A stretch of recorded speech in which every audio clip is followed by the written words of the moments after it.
Hello everybody, we're here for another tech repair with Alex and Paul. Hey Paul. Hi.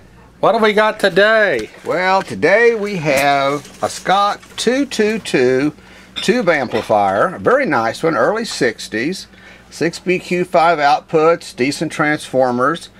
This one's been rebuilt some years ago fairly nicely. Customer brought it to me that it didn't have any sound. Well, I checked everything. The B plus is there, the tubes, most of them are lit. And what I found is that the preamp tube filaments are not lit. There's 4 12AX7s, 2 for the phono and 2 for the tone circuits. And they are heated with the DC current off of the 6BQ5s. So here is a cautionary tale if you're buying a used Scott 222 amplifier. There's an A, B, C, and D model version of this amp. And you probably do not want the A model because it heats the filaments off the 4 output tubes with a fixed bias scheme, no bias adjust, no balance adjust on the bias. And what they have to do is get 48 volts constantly flowing out of the 6BQ5s through the filaments to heat them. Well, when the tubes are new and everything's perfect, this might have worked. This amp is probably fine till the BQ5s aged a little bit and somebody put 4 Russian 12AX7s in it. And after finding out all the resistors were good, the outputs were good, the bias was right, I backed up and thought, let's find out what these tubes are pulling. And sure enough, the Russian 12AX7s are pulling 165 milliamps. They should be pulling 150, 148, so it can't heat them. I had to modify the circuit to get enough voltage to heat those tubes. Let me get the right schematic. This is it. This is the A model. And they take the cathodes through resistors and capacitors, heat the tubes, and they go to ground.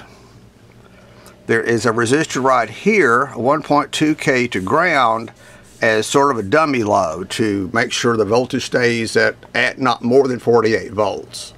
Well, the solution turned out to be to take this resistor and change it to a 10K. That got it up to 43.5 volts, which is enough to heat the tubes, given about 45 seconds of turn on time. Sounds great beyond that, no complaints. They changed the caps. I had to rechange the cathode capacitors. They'd been changed with Japanese ones and they had died. The cathode resistors were discolored. Some of them were out of tolerance. I changed them with new metal oxide resistors so I know the cathodes are correct. Bias on each tube between cathode and grid 10 volts, that's about right. Everything else checked out fine. But if you go to the B model, they went to a similar scheme. The cathodes heating the filaments, but they stole some voltage off the B plus to a 20 watt resistor. That's not my favorite scheme, but that gives you a little faster heating, takes a little bit of the dependency off the output stage for voltage to heat the filaments in the preamp tubes. And there's a bias adjust. And this is not negative bias, this is positive bias, because the tubes are biased up to keep enough current flowing to heat the filaments. But at least this one gives you a little bit of adjustment to get the filament voltage right. Still not a good plan. The C and D models did it right. Bridge rectifier, good filtering, minus 48 volt source, heat the filaments, no problem, and adjustable bias balance for the output tubes. That's the way it should have been done. The D model is virtually identical. I think all they did was put bigger output transformers in it. But bottom line is, Russian tube filament specs are not necessarily to American tolerances. And I spent 2 days in this going, why can't I get enough voltage to heat these filaments? Everything seemed to be right. Then I put the filament, the tubes, on my laboratory power supply, which measures in milliamps, and found out the tubes are pulling more current. I can put American 12AX7s in it, and it heats 15 seconds faster with the modification. Now, I could not get this amp to heat even American tubes the way it was drawn. And I don't find anything else wrong with it. That was the only solution, was to lift that resistor and raise its value so that it doesn't load the power supply. Amp sounds great. I put test waves through it and square wave through it. It's a sweet sounding amp. If you like that warm, smooth, soft tube sound, you probably love this one, because working, you've got those tubes pushed up in close to, not A, they're AB type output, because they're idling high enough to keep those filaments heated. A good amp, the idle current would be low until you hit it with some sound.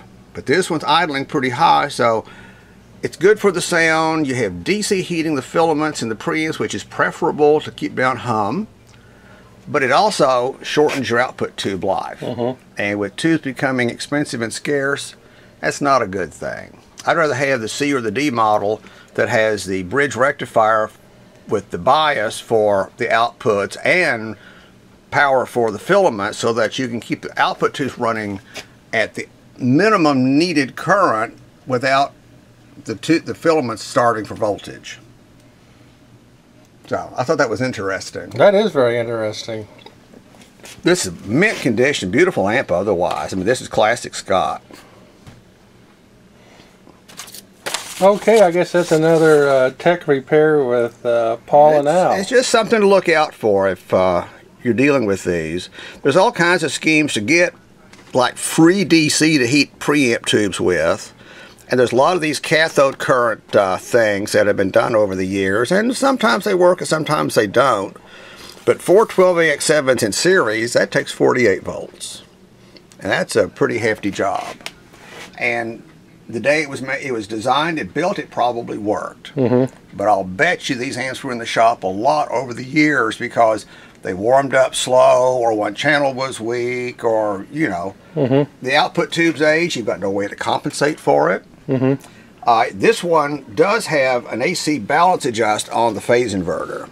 I'll give it that. You have a little control over the balance of the output tubes, but you can't adjust bias, you can't adjust current. So you're limited in what you can do to compensate for an aging tube. Well, that's a good repair, Paul. I thought people would find that interesting and useful. It is.